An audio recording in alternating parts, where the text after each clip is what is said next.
Bengaluru central jail నుంచి లష్కర్-ఏ-తోయిబా తీవ్రవాదులు పరారీ అయ్యారు. దేశవ్యాప్తంగా ఎన్ఐఏ సోదాలు నిర్వహిస్తోంది. 7 రాష్ట్రాల్లో 17 చోట్ల ఎన్ఐఏ బృందాలు తనిఖీలు చేపట్టాయి.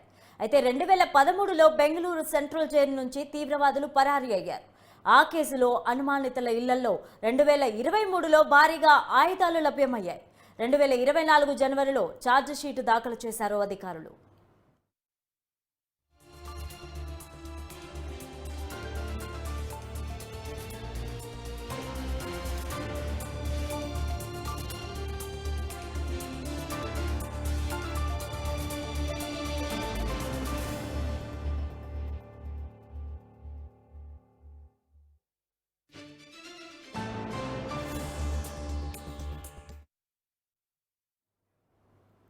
దేశవ్యాప్తంగా ఎన్ఐఏ సోదాలు నిర్వహిస్తోంది. 7 రాష్ట్రాల్లో 17 చోట్ల ఎన్ఐఏ బృందాలు తనిఖీలు చేపట్టారు.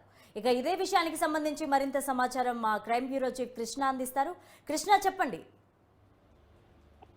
లావణ్య, ఏదైతే బెంగళూరులోని ఈ కేఫ్ లో జరిగిన బాంబు పేలుళ్ల నేపథ్యం, ఈ దర్యాప్తుని కేంద్రం ఎన్ఐఏ అధికారులకు అప్పగించడం జరిగింది.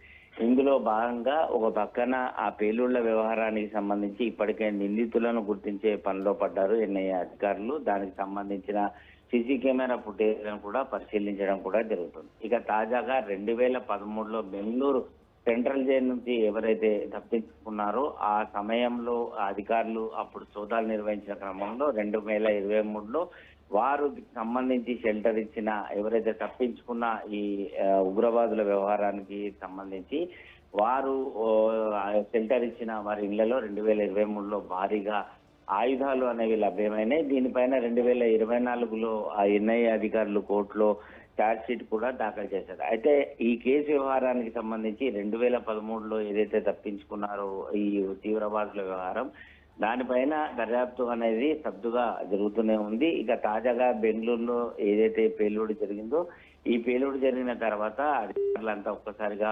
అప్రమత్తమైనారు. ఖచ్చితంగా ఈ పరారైన తీవ్రవాదుల వ్యవహారానికి సంబంధించే మరోసారి భారీ స్కెచ్ చేసి పెళ్లిళ్లకు పాల్పడినట్లుగా కూడా తెలుస్తుంది. ఇంకా దేశవ్యాప్తంగా ఏమన్నా పెళ్లిళ్లకు ప్లాన్ చేశారా అన్న కోణంలో దర్యాప్తు చేస్తున్నారు. ఈ మొత్తం 7 రాష్ట్రాల్లో 17 చోట్ల ఎన్ఐఏ బృందాలు ఇప్పుడు తనిఖీలు నిర్వహించడం జరుగుతుంది. కర్ణాటక, తమిళనాడు, కేరళ ప్రాంతంతో పాటు ఇతర రాష్ట్రాల్లో మొత్తం 7 చోట్ల కూడా ఈ సోదాలు అనేవి ఉదయం నుంచి కొనసాగుతున్నాయి.